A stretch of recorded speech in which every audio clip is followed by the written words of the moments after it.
married. She has husband and children. She's Waiwama. Amen. And this morning, we're going to talk about the word of God. The title of my sermon said, Hearing God's Voice. We'll find it in Genesis chapter 20, verse 15 up to 18. Genesis. Someone who is there can write for us. 22. Kumya na kabiri. 20, 15 up to 18. Aravuga ngo maze marayika Uwiteka arongera ahamagara Aburahamu ari mu ijuru, amubwira ati ndirahiriye niko Uwiteka avuga ubwo ugenjeje utyo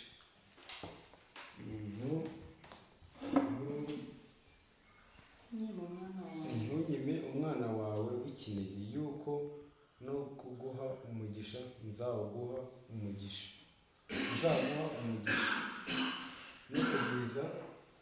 no kukugwiza nzakugwiza urubyaro rwawe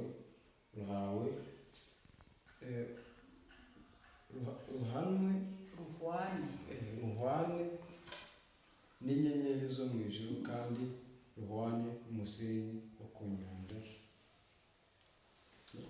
kandi ruzahindura amarembo y'ababisha barwo. The angel of the Lord called to Abraham from the heaven a second time and said, I swear by myself, declares the Lord, that because you have done this and have not withheld your son, your only son, I will surely bless you and make your descendant as numerous as the stars in the sky and as the sand on the seashore. Your descendant will take possession of the cities of their enemies, and through your offspring all nations on the earth will be blessed, because you have obeyed me. In this book of Genesis, we found there a man called Abraham. Abraham had a son, only one son. And God asked Abraham to and Abraham obeyed God. He took his son, he took the firewood, and he cried, and he got to offer his son. Here, we are on the word says, hearing God's voice. And when Abraham reached there, God told him stop, and God provided an offer. Here we saw Abraham after hearing God's voice. God gave him a promise. God told him that I will bless you. When we obey God, God bless us. When we obey God, God gives us a promise. Obey God is a key of good things. Here after Abraham obeyed God, God came and talked to him. And God said that I will make you your descendants.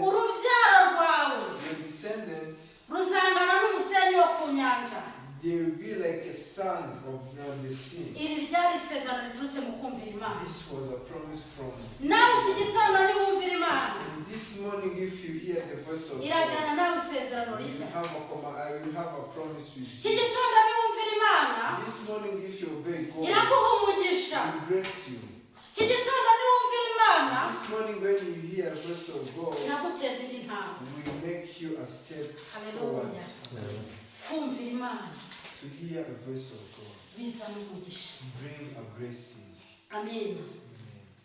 Ariko tugiye kureba kutumvira Imana. But you are going to see, Kutumvira Imana si byiza. I want to see the effect of not hearing God's voice. Mu gitabo cya Samweli wa mbere In the book of 1 Samuel, tuhabona ku murongo wa 15 ku bice 15 chapter 15, murongo wa 18 wa 19 verse 18 and 19, tuhabona umugabo bita Sawuli. we find there a man called Isaha.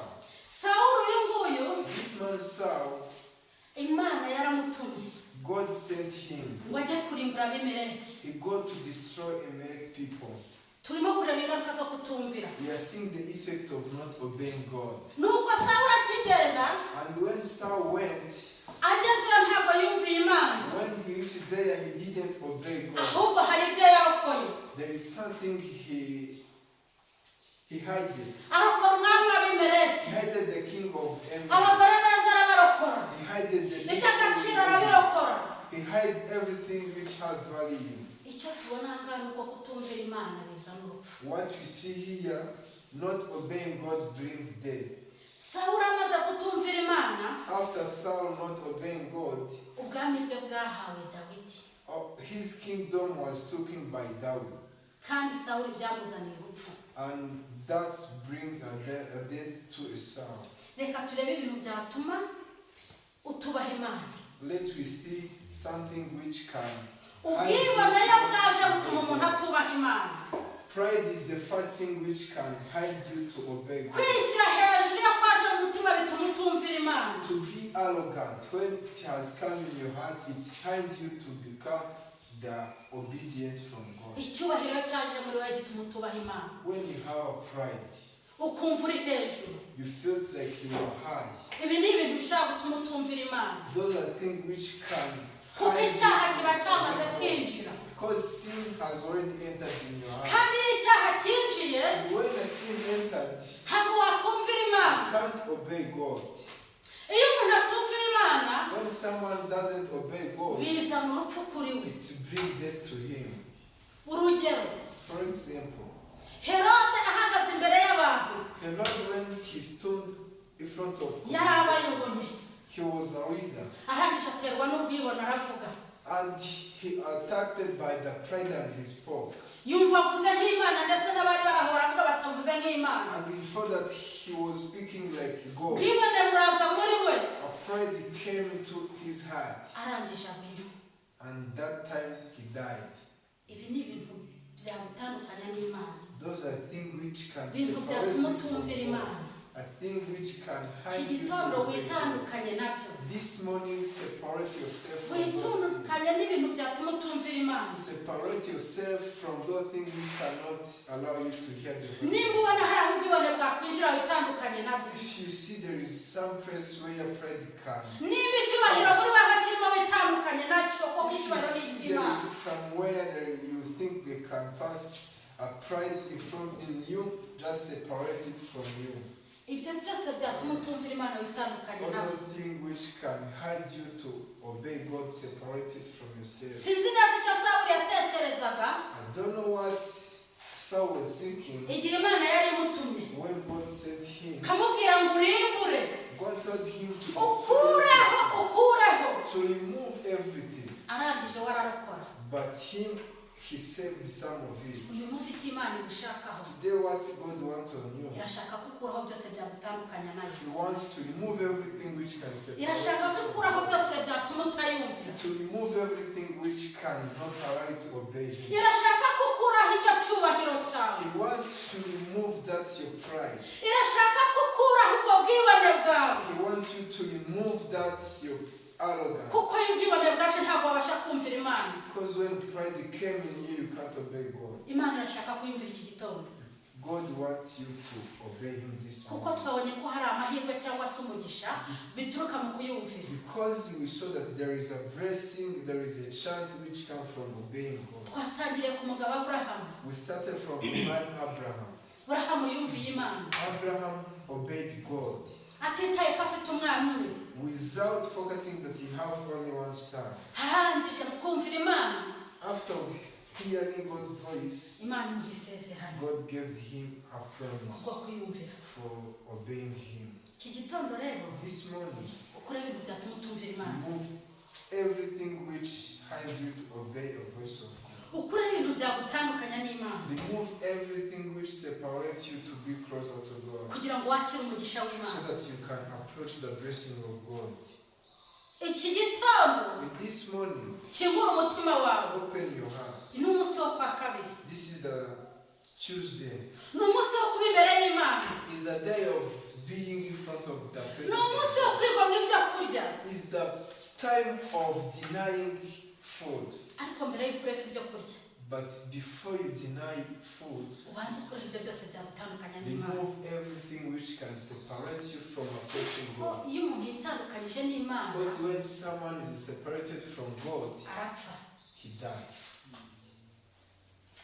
ese we uri hano For you who are here iki gitondo in this morning, waba witeguye kumvira Imana? are you ready to obey God? iki gitondo se waba witeguye gukora ibyagutandukanya n'Imana? This morning, are you ready to remove every hindrance nimba which uri hano separates you from God? If you ukaba are witeguye here kumvira Imana, and you are ready to hear the voice of God, ukaba witeguye ko nivuga ngo genda ugenda, and you are ready to go if God says go, ukaba witeguye ko nigusaba icy'agaciro cyawe ugitanga. if you are ready to surrender every value thing on your life. uyu mugabo Aburahamu sintekereza ko ari ikindi kintu cy'agaciro yari afite I don't think that Abraham, he had anything which have value more than his son, uretse uyu mwana w'umuhungu Isaha. except his only begotten son. ariko yamusabye icy'agaciro yari afite. But God asked him the only thing he had. iki gitondo witeguye gutanga icy'agaciro ufite? This morning, are you ready to sacrifice your value thing?